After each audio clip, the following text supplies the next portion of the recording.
In a frozen blizzard morning, a wolf named Ashen, barely half the size of his packmates, lying in blood-stained snow, and his own family circles around him. The pack leader, a scarred beast named Fong, stands over him with jaws open, and then the impossible happens.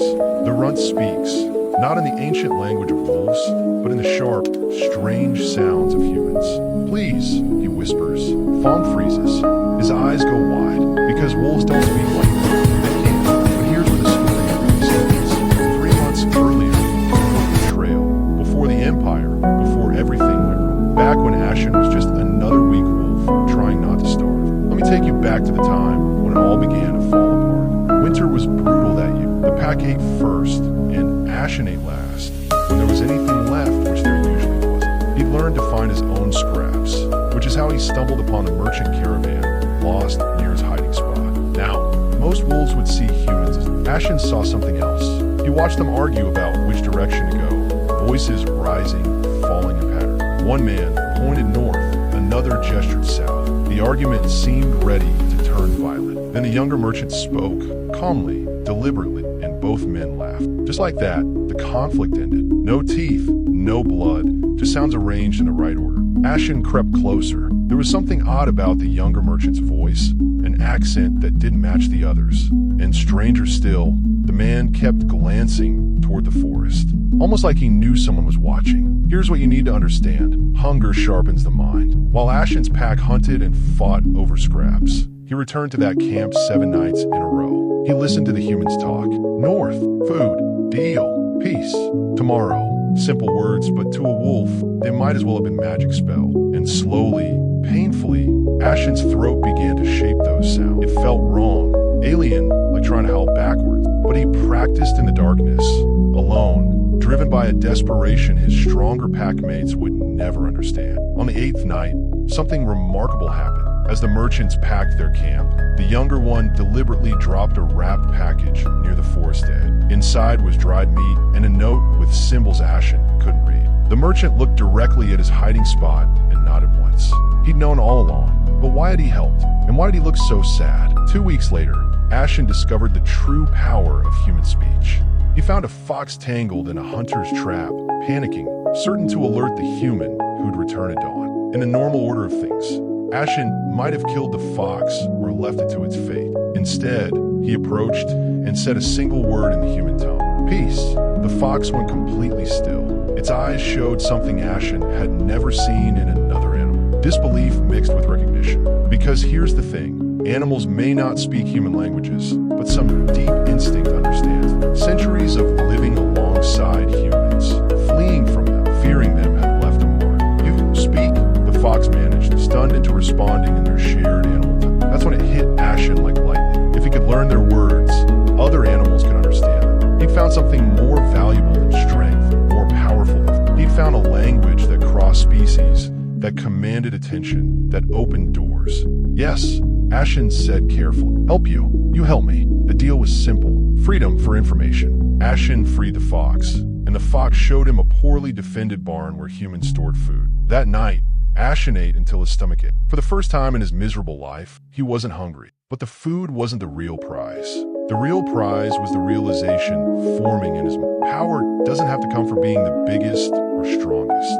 It can come from knowing what others don't. When Ashen returned to Blackwood territory, Fong immediately noticed something different. The run had survived another week, but worse, he looked healthier, federal, almost confident. "Where have you been?" Fong demanded, and beneath the growl was a more dangerous question. "How did you find food when the rest of us are starving?" Now, the old Ashen would have rolled over, shown his belly, whimpered submission. But something had changed. Ashen sat calmly, met Fong's eyes, not in challenge, but with a steadiness that made the larger wolf uneasy. "I found a new way to hunt," Ashen said simply. He didn't mention the human words. Not yet. That secret was his edge, his survival, his ticket out of Omega status. Over the next month, Ashen became invaluable. He convinced a family of badgers to abandon their den without a fight, giving the pack prime territory. He negotiated with crows to scout and lead them to injured prey. He learned human patrol patterns by listening at the village edge and guided the pack away from danger time and time again. The pack didn't understand his methods,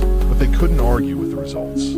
They ate better. They slept safer. The weak runt had somehow become their most important member. Fawn grew suspicious, of course. Leaders don't like mysteries in their own pack. But Ashen was careful, always speaking in animal tongues when others were around, never revealing the source of his. Then came the war that would change everything. The Ridge Pack wanted Blackwood's hunting grounds. They were larger, fiercer, led by a scarred nightmare named Torrent. Traditionally, this meant blood, lots of it. The strong would survive, and the weak, well, wolves like Ashen didn't survive territorial wars.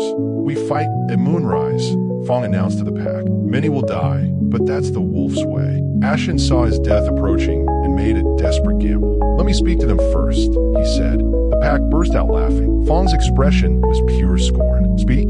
You think Torrent will listen to words from a runt like you? What if I can make them leave without a fight? Ashen pressed.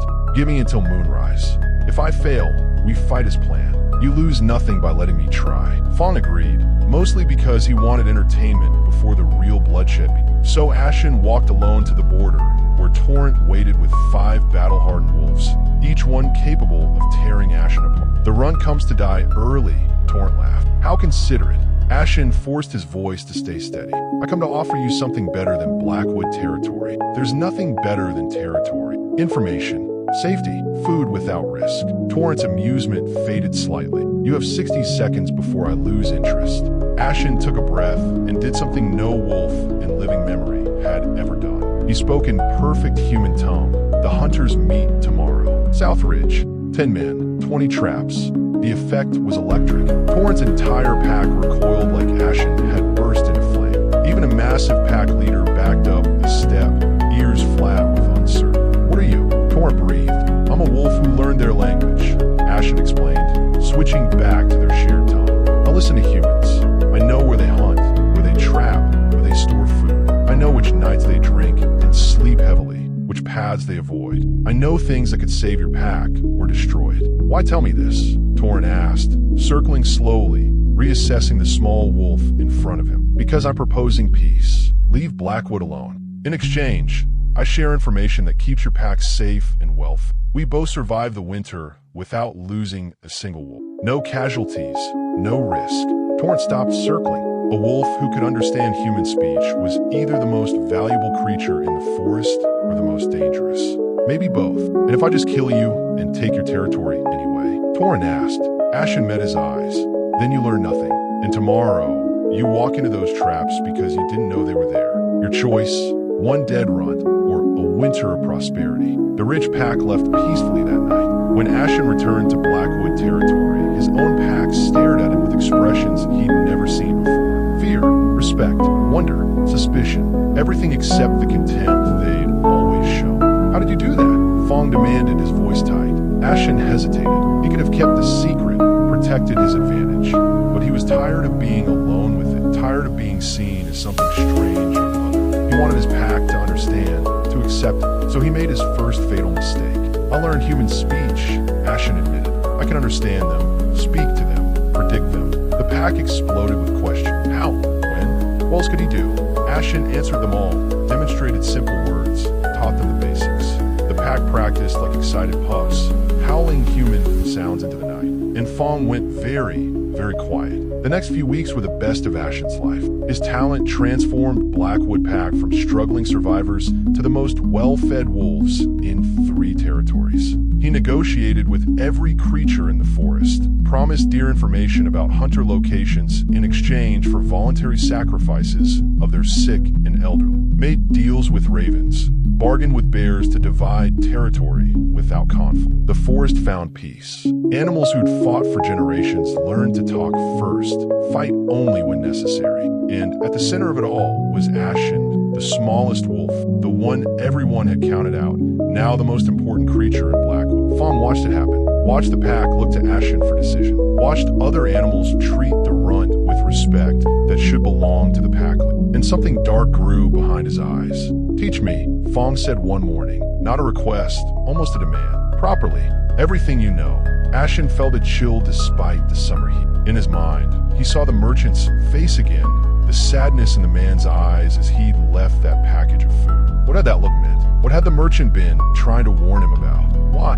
Ashen asked carefully. Fong's voice turned steel hard. Because I'm pack leader, I should know everything my pack needs. Would you keep secrets from me?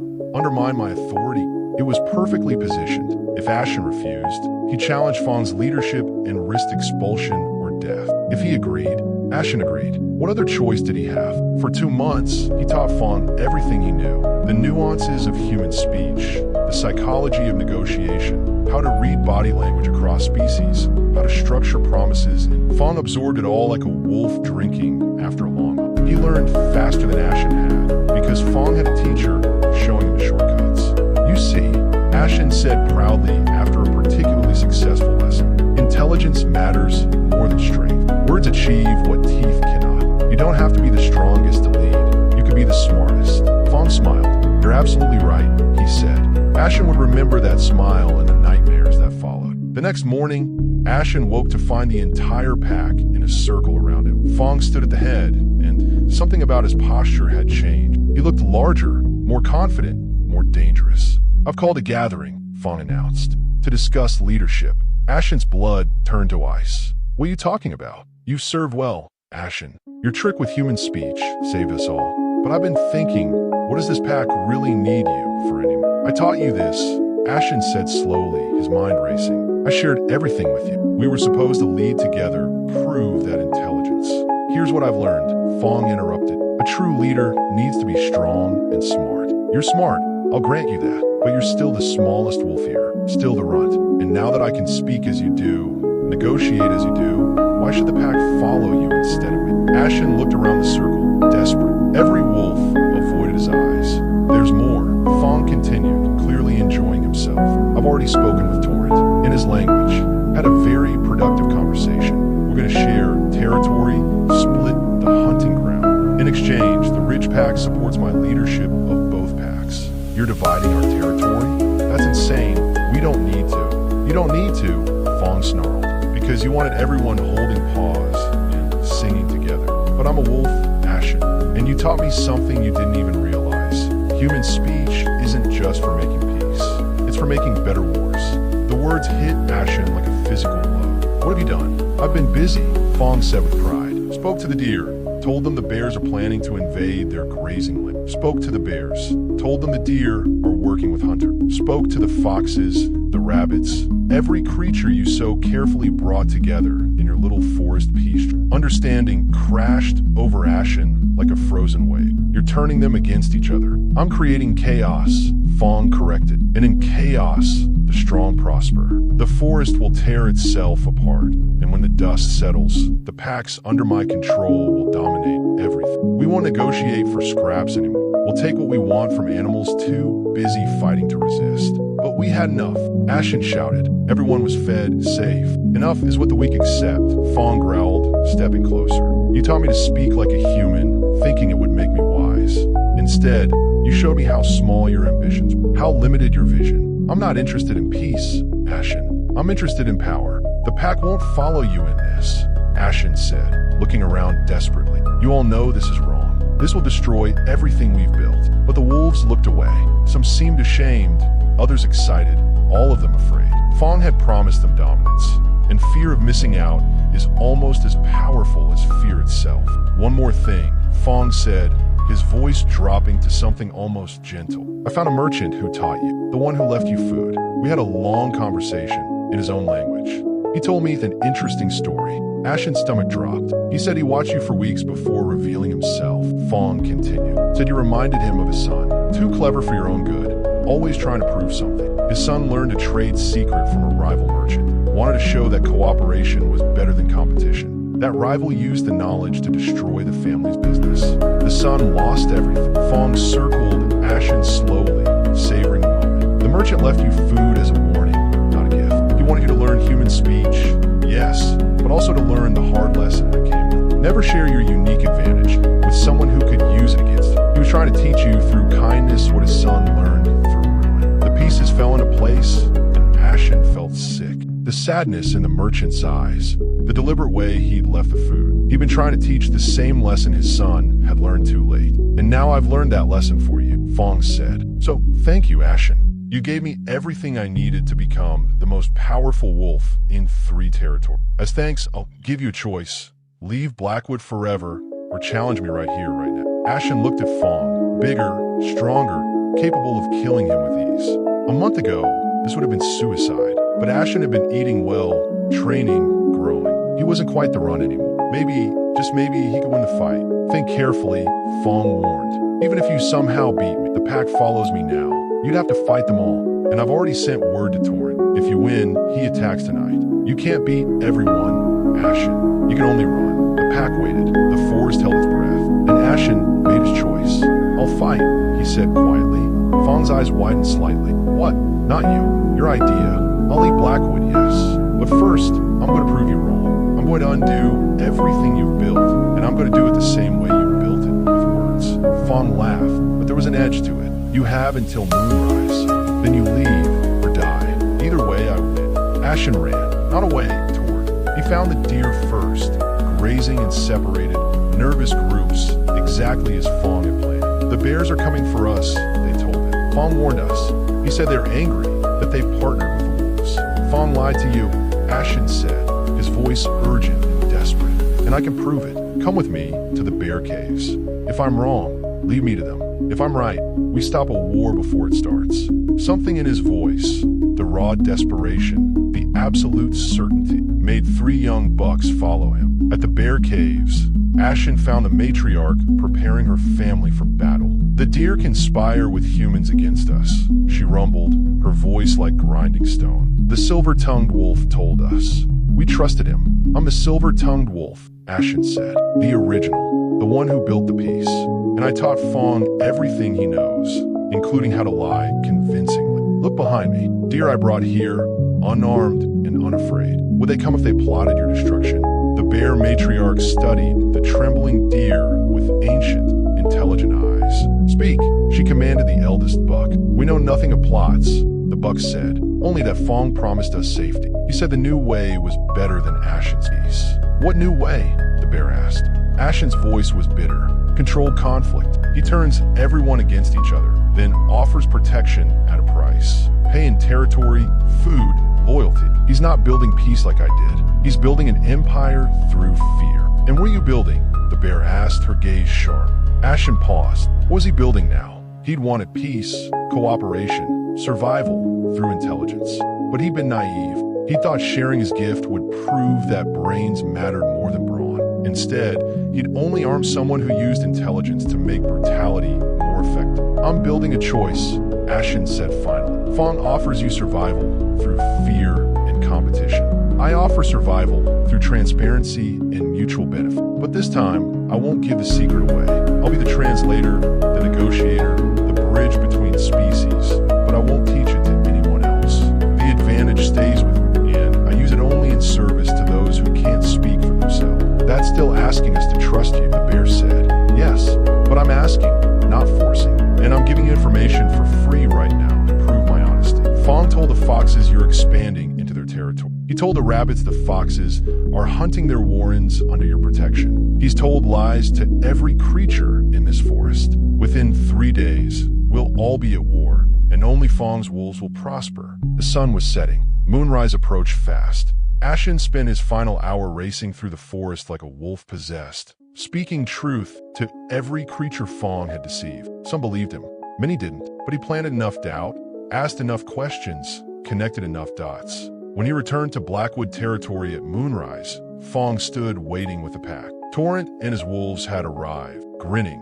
ready to chase off the runt permanently. Time's up, Fong announced. Leave or die. I'll leave, Ashen said, breathing hard. But first, look behind you. The Blackwood pack stirred uneasily. This wasn't how it was supposed to go. Fong's carefully built plan was collapsing. The pack follows me, Fong roared. I'm the leader. I'm the one with strength and intelligence. Then take your pack and go, a new voice said. Everyone turned. Torrent, the Ridge pack leader, stepped forward. Ashen saw something unexpected in his scarred face. Respect, calculation, or maybe just survival in. You approached me with an alliance, Torrent said to Fong. Promised me territory and power. But you forgot something important. I made a deal with Ashen first, and he kept his word. Warned us about human traps, helped us avoid hunters, shared information freely. You offer me better terms, sure, but how do I know you won't lie to me the way you've lied to everyone else? Fong had no answer. I learned something today, Torn continued. Intelligence does matter more than strength, but not the intelligence to manipulate. The intelligence to build trust. That's the real power. That's what lasts. One by one, even Blackwood pack wolves stepped away from Fong, moving toward Ashen's side of the clearing. Fong left at moonrise with only 3 wolves who still believed in him. Ashen never saw him again, though rumors drifted south over the years.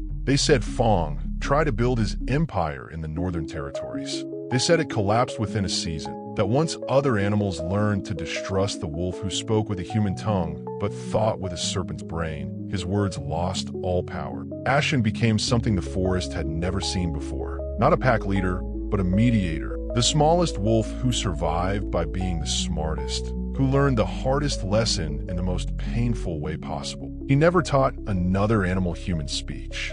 That remained his burden and his advantage, used only in service to creatures who couldn't speak for themselves. And sometimes, on clear nights when the moon was full, Ashen would think about the merchant who'd left him food and a warning. He'd think about the man's son who learned this lesson through losing everything. And he'd remember the truth that saved him in the end. Your unique gift isn't something to hoard selfishly, but it's not something to give away freely either. Share it with the wrong person, and you hand them the knife they'll use to cut you down. The wise wolf knows the difference between sharing to build trust and sharing to destroy your own value. Because in a world where everyone can do what you do, being good at it isn't enough. And you have to be the one others trust to do it right. And that trust, you can't teach it. You can only earn it.